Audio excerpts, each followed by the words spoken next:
आदाब नाजरीन, दुर्ग के साथ मैं हूं मुनज़्ज़ा शाह। जीएसटी ये वो मुद्दा है जिसको लेकर लगातार ऑपोजिशन तो सेंट्रल गवर्नमेंट को घेरती हुई आई है और ये कि जीएसटी की वजह से किस तरह से आम आदमी पर बोझ बढ़ा है, ये एक मौज़ूए बहस लगातार बनता आया है जब से जीएसटी को लागू किया सेंट्रल गवर्नमेंट में। लेकिन आज मॉनसून सेशन में जीएसटी को लेकर के फिर हंगामा बरपा हुआ। वजह उसकी ये कि जीएसटी में इजाफा हुआ है कई ऐसी चीजें जो कि रोजमर्रा की चीजें हैं पर अब महंगी बिकेंगी। दूध हो, हम चाहे आटे की बात कर रहे हैं, दाल की बात कर रहे हैं, अब आम आदमी को ये चीजें भी काफी महंगी पड़ने वाली है क्योंकि इनमें भी 5% से लेके 18% तक का जीएसटी बढ़ गया है, देना पड़ेगा। वहीं इस पूरे नए रूल की ये जो नए सिरे से एक जीएसटी में इजाफा हुआ है, इस वजह से जो रेडी चलाने वाले हैं, जो चाहे पकौड़े बेचते हैं या फिर मुरमुरा बेचते हैं, पकौड़े और मुरमुरे का यहाँ पर जिक्र मैंने इसलिए किया क्योंकि सेंट्रल गवर्नमेंट ने खुद इन चीज़ों का जिक्र किया था जो वो ये दरियाफ्त कर रहे थे, ये कहते थे कि हमारी इकोनॉमी में इनका भी बड़ा रोल है, अहम रोल है। तो शायद यही वजह है कि अहम रोल समझने के चक्कर में उन पर भी जीएसटी लागू कर दिया गया। अब उनको भी जीएसटी देना पड़ेगा क्योंकि यहाँ बात हो रही है प्री पैकेज्ड की।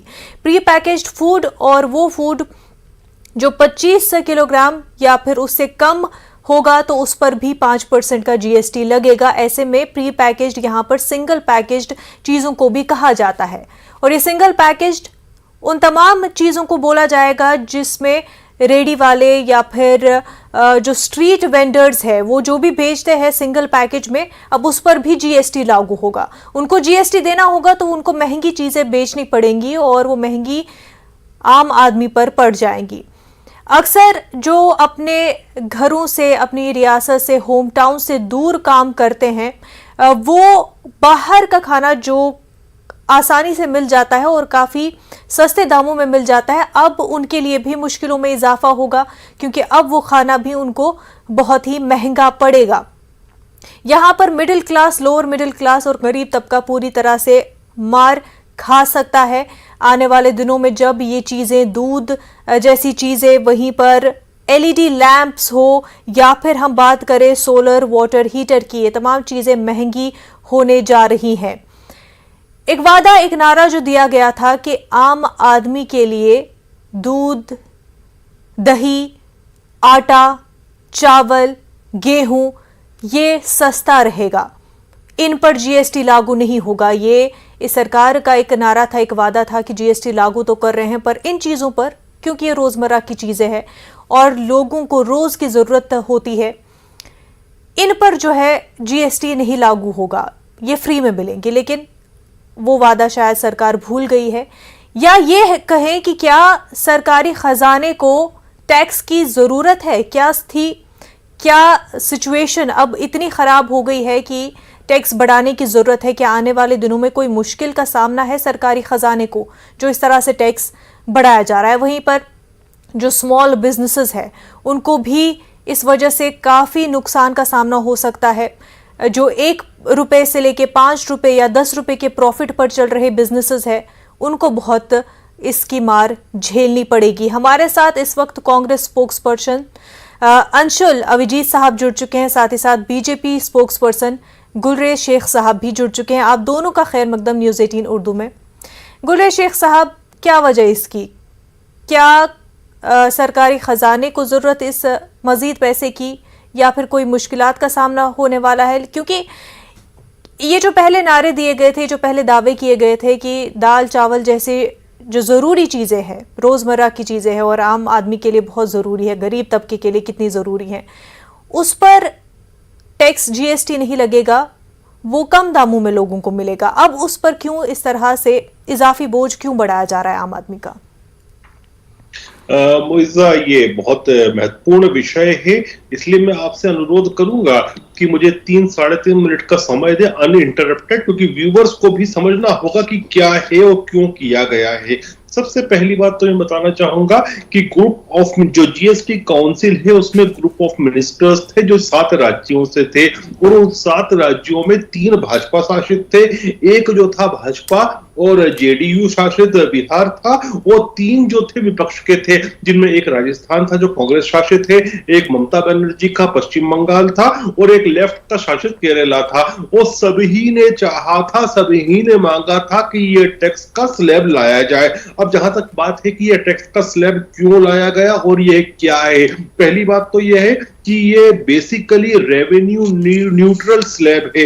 रेवेन्यू न्यूट्रल स्लैब का मतलब यह हुआ कि इससे महंगाई पे तनिक भी फर्क नहीं पड़ेगा, किसी प्रकार का भी फर्क नहीं पड़ना है। क्यों नहीं पड़ना है? क्योंकि ये जो टैक्स का स्लैब है ना, ये केवल और केवल नॉन ब्रांडेड पैकेज्ड और लेबल्ड आइटम्स के ऊपर है।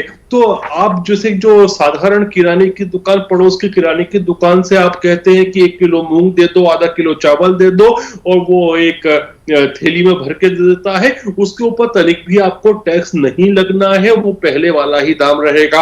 अब आप जैसे बिग बास्केट से सपोजिटली मंगवाते हैं तो फिर वहां पर वो लगेगा, लेकिन वह चूंकि वापस से उनको मिल जाएगा, इन्वर्टेड ड्यूटी अब खत्म हो जाएगी इसमें, तो वो अपने आप ही प्राइस में कम हो जाएगा। इसीलिए मैं कह रहा हूं कि रेवेन्यू न्यूट्रल है और इन्वर्टेड ड्यूटी स्ट्रक्चर को खत्म करना जरूरी था, क्योंकि ये आवश्यक था हमारी जो एमएसएमई जो है, जो छोटी इंडस्ट्री है, उसके लिए।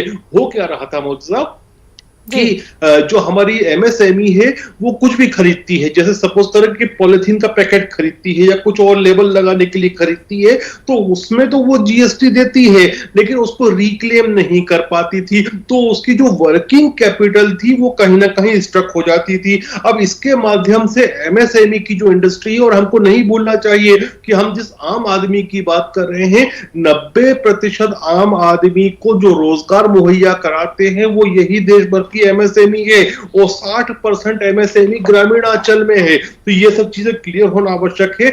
अब उनकी जो वर्किंग कैपिटल थी वो स्टक नहीं होती है, क्योंकि वो उसको रिक्लेम कर पाएंगे। और मैं एक फिगर लेकर आया हूं, मुझे लगता है पैनल में कोई भी इसको झुटला नहीं सकता। 1214 आइटम्स हैं देश भर में मास कंजम्पशन के। इन 1214 में से 1176, मतलब लगभग 98% जो है, उनकी जो टैक्स की स्लैब है वो 12% से कम है, जो कि जीएसटी आने के पहले 18.9% के आसपास हुआ करती थी।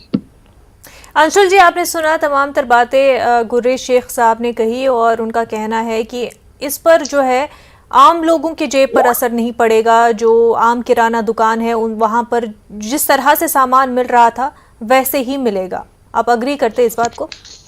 नहीं, बिल्कुल भी नहीं करते हैं। देखिए, एक व्यापक महंगाई इस मुल्क में फैली हुई है, मंदी है, बेरोजगारी है, और मैं अब तो बिल्कुल कोई शक भी नहीं रह गया है कि ये सरकार अपनी योजनाओं से गरीबों को मारना चाहती है, गुर्बत को नहीं। आप ये देखिए, हमने जो एक तरह से कांग्रेस के समय जो हमने जीएसटी के बारे में सोचा था, उसकी जो कल्पना की थी, वो ये जीएसटी नहीं है, बिल्कुल भी नहीं है। इसमें बुनियादी खामियां हैं ये जीएसटी में। ये नहीं, बहुत लोग कहते हैं कि इसके लागू करने में कुछ समस्याएं आ गई, जब पहले जो लागू होता था तो कुछ ना कुछ होता था, फिर बाद में सामान्य स्थिति आ जाएगी तो सब कुछ ठीक हो जाएगा। नहीं, इसमें बुनियादी खामियां हैं, इसकी नींव में कुछ परेशानी है। और वो ये सबसे पहले है कि हमने कभी नहीं कहा था कि इसमें यहां पर 6 रेट हो जीएसटी के।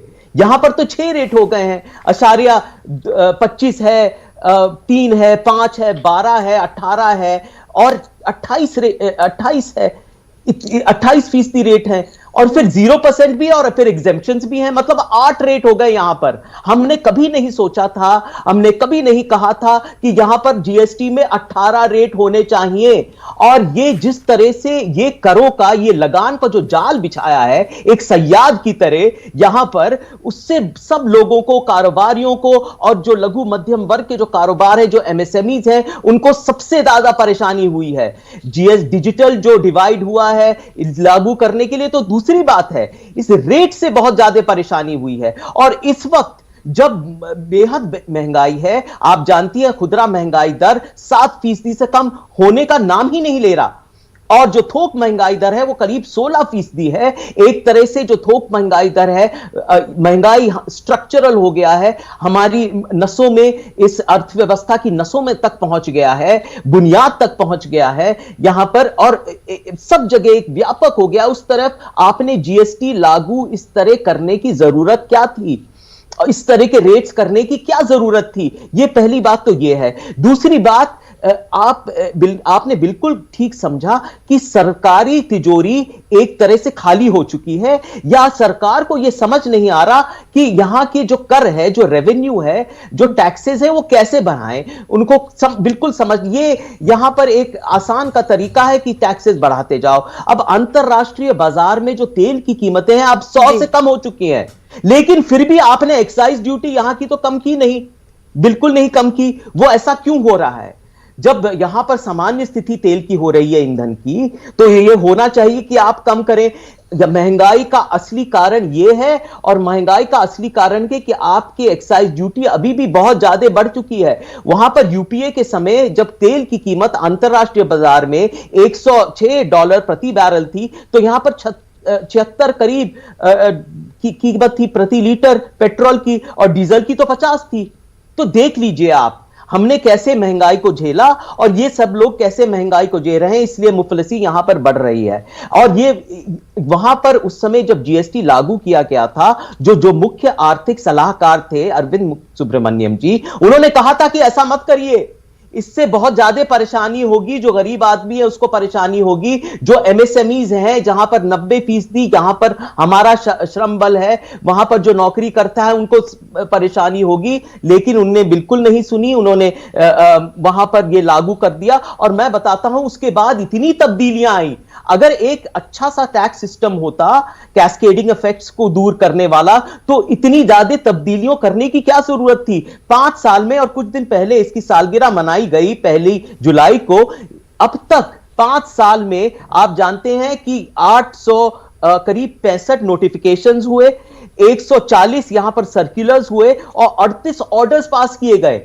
इतनी ज्यादा तब्दीलियां अगर लाएंगे एक टैक्स सिस्टम में, तो आप जानते हैं कि ये टैक्स सिस्टम बिल्कुल विफल है, ये फेल हो चुका है। गुर्रे साहब, क्या ये टैक्स सिस्टम जो आपकी सरकार लाई है, क्या ये फेल हुआ है? इतनी तब्दीलियां, इतने स्लैब्स लाए जा रहे हैं, हालांकि बार बार आपकी सरकार की तरफ से ये कहा जाता है कि ये तो जीएसटी ही तो चाहती थी, ऑपोजिशन पार्टीज तो चाहती थी कि जीएसटी लाया जाए, लेकिन उनका कहना है कि ये जिस फॉर्म में लाया गया है, ये जिस तरह से लाया गया है, ये वो नहीं है। और दूसरी बात ये कि अब जिस तरह से ये परसेंटेज बढ़ा है जो लेवी किया गया है, उससे फूड इन्फ्लेशन का खतरा बता रहे हैं एक्सपर्ट्स कि फूड इन्फ्लेशन होगा। और ऐसे में, ऐसे वक्त में जब हिंदुस्तान देख रहा है कि दूसरे मुल्कों में कैसे हालात बने हुए हैं, क्या इस तरह के फैसले लेना सही है?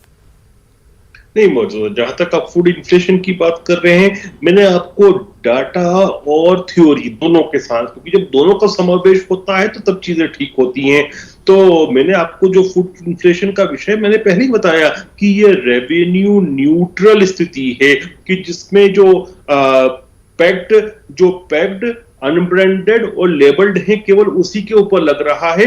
अब आप बिग बास्केट से या फिर किसी और रिलायंस डिलीवरी से लेंगे तो उनको चूंकि वापस से वो रिक्लेम कर सकते हैं, तो अपने आप ही वो प्राइस डाउन हो जाएगी, क्योंकि they have to also compete. Market की जो फोर्सेस होती है वो कंपटीशन पे बेस्ड होती हैं, तो उनको कॉम्पीट करना है आपके लोकल किराना स्टोर से, तो उनको अपने आप ही वो प्राइस कम हो जाएगी। तो इस पे कंज्यूमर पे लेकिन जो जानकार है और जो खास तौर से रूरल इकोनॉमी को लेकर के देखते हैं, वो ये कहते हैं कि दूध, आटा, दही जैसी चीज़ों पर ये महंगी हो जाएंगी, और ऐसे में जो मीडियम बिजनेसेस, स्मॉल बिजनेसेस है, और ख़ास तौर से क्योंकि गुड़ हुआ, शुगर केन्स हुए, ऐसी चीज़ें जो रूरल एरिया से निकल कर आती है, उस पर बहुत ज़्यादा असर पड़ेगा। और जो हम बात कर रहे हैं वोकल फॉर लोकल, उस पर बहुत ही ज़्यादा इफेक्ट होगा, नुकसान होगा, और ये सीधा असर फिर किसानों पर भी पड़ेगा। नहीं, सबसे ज्यादा इसका लाभ किसी को होना है तो वो तो रूरल सेक्टर को होना है, क्योंकि एमएसएमई को जो फायदा होगा तो ज्यादातर हिंदुस्तान की एमएसएमई जो लोकेटेड है, सिचुएटेड है, जो जॉब देती है वो अर्बन सेक्टर को नहीं देती, वो सेमी अर्बन और रूरल को देती है। तो रूरल को तो इससे लाभ ही होना है, हानि का तो कोई प्रश्न नहीं उठता, क्योंकि वहां की जो लोकल दुकानें हैं वहां पर वो नॉन लेबल्ड आइटम बिकता है, उस पर तो किसी प्रकार का जीएसटी लग नहीं रहा। और अभी कांग्रेस के जो हमारे नुमाइंदे भाई बोल रहे थे वो रेटोरिक कर रहे थे, डाटा और थ्योरी सामने नहीं रख रहे थे। जहां तक जीएसटी का प्रश्न है, चाहे ऑस्ट्रेलिया में लगा हो, चाहे मलेशिया में लगा हो, चाहे सिंगापुर में लगा हो, इसमें इसको सेटल होने में 5-6 साल का समय लगता है। और मत भूलिए कि 2 से 2.5 साल का जो पीरियड है ना, वो तो कोविड में बीत गया है। और बार बार जो आप कह रहे हैं कि इतने इसमें मॉडिफिकेशंस आए, मॉडिफिकेशन का आना यह दिखाता है कि सरकार का रुख जो है वो लचीला है, ना कि सख्त है। जो भी चीजें चेंज करनी होती है, हम चेंज करने के लिए हमेशा तैयार है। उसी से एक प्रभावशाली कानून बनता है, एक प्रभावशाली व्यवस्था बनती है। आप देखिए कि टैक्स की नेट भी जो है वह भी एक्सपांड हुई है। और मत भूलिए कि अभी हमारे यहाँ पर लगभग 7% के आसपास जो इन्फ्लेशन की दर है, यदि वैश्विक स्तर पर देखो तो यूएस और यूके में 40 वर्षों की सबसे हाईएस्ट चल रही है। टर्की को उठा के देखें तो वो 70% के आसपास चल रही है। उनकी इकोनॉमी फिर भी स्ट्रांग है, क्योंकि जो इन्वेस्टर्स रहते हैं सर वो जो है फिर भी इन कंट्रीज में इन्वेस्टमेंट करते हैं, क्योंकि स्ट्रॉन्गर करेंसी है। मैं आ रहा हूं मैडम, क्योंकि मीडिया सबसे पहले यही बात बोलता है कि उनकी प्रति व्यक्ति आय देख लीजिए, उनकी इकोनॉमी देख लीजिए। चलिए ठीक है, उनको छोड़ दीजिए, आप पड़ोस के सारे देशों की बात कर लीजिए, आप पाकिस्तान की बात कर लीजिए, आप श्रीलंका की बात कर लीजिए, आप नेपाल की बात कर लीजिए, आप मालदीव की बात कर लीजिए। क्या स्थिति है वहां पर? वहां तो त्राहिमाम है। भारत की अर्थव्यवस्था इस सरकार ने बहुत अच्छी तरह से संभाल रखी है। आप इन्फ्लेशन हाई है सर, इन्फ्लेशन फिर भी हाई है। आप चाहे कंपेयर करें, भले ही उन कंट्रीज के तुलना में इन्फ्लेशन उतना नहीं हो, लेकिन इन्फ्लेशन तो है। ये बताइए सर, जो सिंगल पैकेजिंग का यहाँ पर बोला गया, single packaging will be considered pre packaged, तो क्या उसमें जो छोटे बिजनेसेस है वो नहीं आते, या फिर वो बिजनेसेस जो कहीं ना कहीं अब अपना ब्रांड जो था, जो रूरल से आते हुए कुछ चीजें बना के लोकल थी, जो सुपरमार्केट्स में रखी जा रही थी, क्या उस पर असर नहीं पड़ेगा? नहीं, तो उस पे तो पहले से ही टैक्स था। मैं वही तो आपको समझा रहा हूं कि यदि आप वो पैकेज्ड है और ब्रांडेड है तो, और आप बिग बाजार से ब्रांडेड ले रहे हैं तो वो भले ही छोटा ब्रांड हो या बड़ा ब्रांड हो, तो ऑलरेडी टैक्स नेट में आ रहा था। जो नहीं आ रहा था वो अनलेबल्ड और पैक्ड आता था, लेबल्ड और अनब्रांडेड पैक्ड आता था। तो उसमें क्या हो रहा था कि जो छोटा फैक्ट्री वाला है वो जो जीएसटी भरता था वो क्लेम नहीं कर पाता था, और उसकी पूंजी स्टक हो रही थी, उसको वो पूंजी वापस मिलेगी। सर, तो क्या जो पहले, क्योंकि ये बात उठी थी कि जो इनफॉर्मल इकोनॉमी है, जी अंशुल साहब आप तक आपसे पूछेंगे, लेकिन एक सवाल मैं उससे पहले पूछ लूं गुडरे साहब से। जो इनफॉर्मल इकोनॉमी को फॉर्मल करने की बात हो रही थी, इनफॉर्मल यानी कि जो स्मॉल बिजनेसेस है, यही जो स्ट्रीट वेंडर्स हैं, उनको फॉर्मल करने की बात हो रही थी, क्या ये उसी सब से रिलेटेड है? क्या ये उसी की तैयारी हो रही है? देखिए, ना जो स्ट्रीट वेंडर है उस पर तो अभी भी जीएसटी की स्लैब नहीं लग रही। आप सपोज करें कि आप समोसा ले रहे हैं या कुछ भी चीज ले रहे हैं स्ट्रीट वेंडर से, तो वो तो उस पर तो कुछ रेडी जो ठेले पे बेच रहे हैं उस पर तो अभी भी जीएसटी नहीं लग रहा। तो मिसकंसेप्शन क्लियर करें पहले, किस चीज पे लग रहा है, अंशुल साहब, क्या आप अग्री कर रहे हैं जो तमाम तर बातें, जो तमाम तर डेफिनेशंस यहाँ पर दे रही हैं, क्योंकि ये कह रहे हैं कि एमएसएमई के हवाले से जो है उस पर असर नहीं पड़ेगा? बुनियादी सवाल क्यों नहीं देख रहे? तो पहले जो जीएसटी हमने सोचा था ये वो वाला जीएसटी नहीं है। यहाँ पर इतने सारे स्लैब्स हो चुके हैं, या 8 तरह के स्लैब्स हैं। अगर ये जाल नहीं बिछा रहा है तो फिर और क्या बिछाएगा? सबसे ज्यादा मुतासिर एमएसएमईज हुए हैं। आप जाते हैं, कोरोना के वक्त भी सबसे ज्यादा जिनकी खराब स्थिति थी, जो बिल्कुल नष्ट हो चुके, ध्वस्त हो चुके थे सरकार की नीतियों की वजह से, वो एमएसएमईज थे। एक तो आप इसमें डिजिटल इकोनॉमी ले आए, सब सारे जो टैक्सेस देने हैं, जो ई वे बिल्स हैं, सब डिजिटल के माध्यम से होंगे। उससे ज्यादा, सबसे ज्यादा इसमें फायदा होगा, इसमें 3 लोगों को फायदा होगा। एक तो टैक्स लॉयर्स को फायदा होगा, बड़े बड़े कारोबारियों को फायदा होगा, और यहां पर जो वकालत करते हैं, जो लॉयर्स हैं, जो सीए हैं, उनको भी बहुत ज्यादा फायदा होगा। और किसी को फायदा नहीं हुआ। एमएसएमई को कैसे हो सकता है फायदा?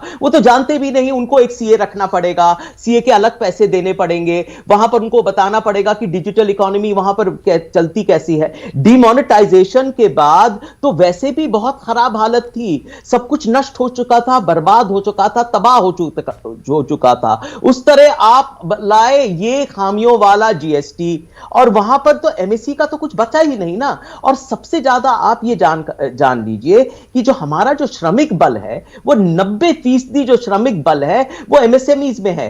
एसबीआई के आंकड़े, साहब ये माननीय तर्जुमान बात कर रहे थे आंकड़ों के बारे में, मैं बता दूं उनको कि जो एसबीआई का आंकड़ा आया था पिछले साल, उन्होंने कहा था कि जो एमएसएमई सेक्टर है और जो असंगठित क्षेत्र है जिसकी वो बात कर रहे थे, वो जीडीपी को करीब 50% उनका योगदान था। वो गिर गिर के अब 15 से 20% हो गया है। इतनी ज्यादा गिरावट आई है सरकार की नीतियों की वजह से, कोरोना की वजह से, और जैसे इन्होंने जीएसटी का लागू किया है, जिस तरह से ये इरैशनल रेट्स आए हैं, इनकी तो बारीकियों पे जाना ही मुमकिन नहीं है, क्योंकि इतने ज्यादा इरैशनल हैं। कहां दूध से लेके, बैंक चेक से लेके, पैकेजिंग से लेके, कुछ भी ले लीजिए आप, तो यहां पर तो कोई तर्क न तुक बनता है। तो इसमें आप रैशनैलिटी तो का इस्तेमाल ही ना करिए। 2 चीज मैं कहना चाहता हूं एक बार कि ये जो एक देखिए, ये जीएसटी जिस तरह से माना गया था, वो एक तरह से समझौता था रियासतों के बीच में और मरकजी सरकार के बीच में। वो समझौता इसलिए था कि भाई जो रियासत है वो कहेंगे कि नहीं नहीं नहीं, कर रेवेन्यू लेने की जिम्मेदारी मरकज के पास है, उसके बदले में हमें चाहिए कॉम्पनसेशन, हमें मुआवजा चाहिए, ये लगान जो है उसका बंटवारा चाहिए, हमें कुछ चाहिए। इसमें सबसे भारी उल्लंघन हुआ है, क्योंकि इसीलिए जो रियासतें हैं, इस पे बात में तो चर्चा हुई नहीं है कि जीएसटी जो काउंसिल है वो किस तरह से काम कर रहा है। क्योंकि जो सलाह हम देते हैं बार बार, चाहे रेट्स पे सलाह दे, ये सरकार मानने को तैयार नहीं है। इसलिए हम इतने नाराज हैं और इसलिए बार बार मुखालिफत करते हैं कि ये लोग सलाह ही नहीं लेते, नसीहत नहीं लेते ये लोग। क्योंकि जीएसटी काउंसिल में जो वोटिंग राइट्स हैं वो केंद्र, वो मरकज के तरफ में है, तो जो रियासतें हैं उनकी तो बात ही नहीं मानी जाती और विपक्ष की तो बिल्कुल नजरअंदाज किया जाता है। गुर्रे साहब, क्यों बात नहीं सुनी जाती, क्यों कंसल्टेशन नहीं होती है, क्यों इंक्लूड नहीं किया जाता ओपोजिशन की वॉइस को? देखिए, हमको ये नहीं भूलना चाहिए कि जीएसटीसी मतलब जीएसटी काउंसिल में 1/3 वोटिंग जो होती है वो होती है केंद्र के पास और 2/3 जो होती है वो राज्यों के पास होती है। और यदि हमारे जो कांग्रेस के दोस्त बैठे हैं वो केवल इधर से उधर जिम्नास्टिक्स नहीं करें और इस मौजू पर रहें, तो मैंने आपको स्पष्ट आरंभ में कहा था कि जो ग्रुप ऑफ मिनिस्टर्स थे वो 7 राज्यों से थे, जिसमें 3 जो थे वो विपक्ष के थे। 3 कौन से थे? पश्चिम बंगाल था, केरला था और राजस्थान था। अभी जो कि कांग्रेस के हैं, तो इनसे पूछना चाहता हूं मैं, क्या राजस्थान ने भी उस वहां बैठ के हामी नहीं की थी? आप मतलब काउंसिल में बैठ के कुछ और कहेंगे, टीवी पर बैठ के कुछ और कहेंगे, सड़क पर जाके कुछ और करेंगे, तो यही तो बात है ना कि अलग अलग अंशुल जी क्या दो बातें की जा रही है? नहीं, हमारी जो सलाह थी, आपने चिदम्बरम साहब का शायद नहीं, मैं अपनी बात रख लूं, मैंने सुन ली उनकी बात। मैं चिदम्बरम साहब ने प्रेस कॉन्फ्रेंस में यह कहा था कि उनकी बात नहीं सुनी जाती है, बल्कि जो वित्त मंत्री जी हैं वो वहां पर आई थी, एक बार वो बात कर रहे थे, वो सलाह मशवरा कर रहे थे, मुखालिफत थोड़ी सी वो भी कर रहे थे, आलोचना भी कर रहे थे जीएसटी की, वो उठ के चली गई। इतना अपमानित कर रहे थे वो विपक्ष को कि उनकी सलाह नहीं मानी जा रही है, कोई इधर की बात उधर करने की बात नहीं है, उनको बिल्कुल नजरअंदाज किया जा रहा है। और बार बार हमने प्रेस वार्ता किए इस बारे में, शायद मेरे माननीय दोस्त ने वो सुने होंगे, अगर वो सुने तो उसको पता चलेगा। हो सकता है आप चाहते हैं कि वो नुमाइंदे बैठे, लेकिन अगर आप बात नहीं सुनेंगे, उनकी सलाह नहीं मानेंगे, अपने जो मुख्य आर्थिक सलाहकार हैं उनकी सलाह नहीं आपने मानी और जबरदस्ती ये जीएसटी आप ले आए। गुर्रे साहब कुछ कहना चाह रहे हैं? गुर्रे साहब। नहीं, मेरे प्यारे दोस्त से मैं ये पूछना चाहूंगा कि चिदम्बरम साहब का नाम ले रहे हैं, चिदम्बरम साहब किस राज्य सरकार के वित्त मंत्री हैं? नहीं, कांग्रेस देखिए जब शासित किस एम्पावर्ड राज्य कमेटी, सरकार के वित्त मंत्री हैं वो? नहीं, उनको पता है, देखिए वो पहले वो वित्त जीएसटी मंत्री हो काउंसिल के चुके अंग थे, है क्या? वो नहीं, वो अब वित्त मंत्री चिदंबरम हो साहब का चुके बोलने से थे, क्या होता है? क्या वो उनको सब, जीएसटी नहीं, काउंसिल का आप अंग बात है? नहीं सुन रहे हैं, आप मेरी बात नहीं सुन रहे हैं। वो बात मैं ही ये गलत है कह ना रहा सर। हूं, नहीं, मैं ये कह रहा हूं कि वो उनके पास जो तजुर्बा है, जो जानकारी है, जो उनके साथ जो उनको जो जानकारी मिलती है, उनके आधार पर जो मैं कह रहा हूं, वो बात बिल्कुल सही है। आप पंजाब की जो पहले वाले वित्त मंत्री, उनसे बात कर लीजिए। जितने भी कांग्रेस के जो वित्त मंत्री है रियासतों के, उनसे बात कर लीजिए। उनकी बातों को हमेशा नजरअंदाज किया जाता है, उनकी सलाह नहीं दी जाती, क्योंकि यह समझौता है। जब तक विश्वास और भरोसा रियासत और मरकज में नहीं बनेगा, जीएसटी कामयाब नहीं होंगे। अभी भी 77,000 करोड़ कॉम्पेंसेशन ड्यू है। वो कॉम्पेंसेशन, वो मुआवजा अभी भी मरकज को, रियासतों को देना है। और बार बार ये बात चलती है, हर महीने बाद हमें नहीं मिला। बिल्कुल क्यों ऐसी गुर्रेज बात साहब, चलती ये बात जो है बार बार उठती भी है कि जो स्टेट्स का जीएसटी शेयर है वो उनको नहीं मिलता। नहीं, ऐसा नहीं है, मिलता भी है, थोड़ा कई बार डिले भी होता है। डिले का कारण भी होता है क्योंकि जो 2.5 साल बीता है कोविड-19 से लड़ने में, उसमें केंद्र ने काफी कुछ किया है, केंद्र ने बहुत कुछ दिया है राज्यों को, वो उसमें काउंट नहीं होता है। और हमको नहीं भूलना चाहिए कि भारत जो है वो केवल एक दुनिया का सबसे बड़ा राजनीतिक लोकतंत्र ही नहीं है, बल्कि आर्थिक लोकतंत्र भी है। वो आर्थिक लोकतंत्र इसलिए है सबसे बड़ा दुनिया का क्योंकि 65% गवर्नमेंट की जो स्पेंडिंग होती है वो पब्लिक स्पेंडिंग से आती है, जो आप और मेरे जैसे लोग खर्च करते हैं उससे होती है। तो उन चीजों को क्यों भूलते हैं? जहां तक चिदंबरम जी की बात है कि हमको उनके एक्सपीरियंस का लाभ लेना चाहिए, बिल्कुल लेना चाहिए, लेकिन हम नहीं चाहते कि पार्टिसिपेटरी नोट्स गुर्रेज जैसी स्कीम्स साहब, वापस ठीक, आए हिंदुस्तान अंशुल में। जी लास्ट कमेंट हम नहीं आपसे चाहेंगे कि चाहेंगे, वक्त की participatory कमी notes है। पे काम अंशुल करें। जी लास्ट कमेंट आपसे, नहीं, मैं क्योंकि ये कहना ये भी चाहता साथ हूं, कहा जा रहा है कि जब हीरे पर 1.5% तो बाकी participatory notes खाने बोल पीने रहे की आप चीजों चिदंबरम पर जी के बारे 5 में। से 18 क्यों? जी अंशुल जी साहब। जी, नहीं, मैं ये कहना चाह रहा हूं, आखिरी में मैं ये इतना कहूंगा, एक बात और रखूंगा। जी। देखिए, जो एक सेस और सरचार्ज लिया जाता है, जो सरकार लेती है, ये सेस और जो सरचार्ज होता है वो रियासतों से बांटा नहीं जाता। सरकार यही कोशिश करती है कि ये सेस और सरचार्ज या तो एक्साइज ड्यूटी तेल में हो, ये बढ़ाती रहे। और यूपीए के समय से अब तक ये 5% बढ़ चुका है। इसलिए यहां पर जो अविश्वास पैदा हो चुका है वो बढ़ता जा रहा है रियासतों और मरकजी सरकार के बीच में। मैं आखिरी में इतना कहूंगा कि ये जो इसमें अगर आप तब्दीलियां लाना चाहते हैं, बार बार ऐसा ना करिए कि यहां का टिंकर करते रहिए, इससे नहीं होगा। बुनियादी तौर से जीएसटी को संभालना होगा। और सबसे जरूरी बात है कि जो रियासत है, जो राज्य सरकार है और जो केंद्र सरकार है, उसमें विश्वास बढ़ना चाहिए। एक तरफ का काम नहीं हो पाएगा अगर आपको अच्छी तरह से जीएसटी को लागू करना है और कामयाब बनाना है। बिल्कुल, तमाम तर वॉइसेस को, तमाम तर एक्सपर्ट्स को ऑन बोर्ड होकर ही कोई फैसला लेना चाहिए, ताकि तमाम तर तबकात पर इसका क्या असर होगा उसके पहले ही, लागू करने से पहले वो तमाम तर चीज़ें जांच ली जाए। बेहद शुक्रिया गुर्रेज शेख साहब और अंशुल अविजीत साहब, आप दोनों का हमारे साथ बात करने के लिए। आदाब।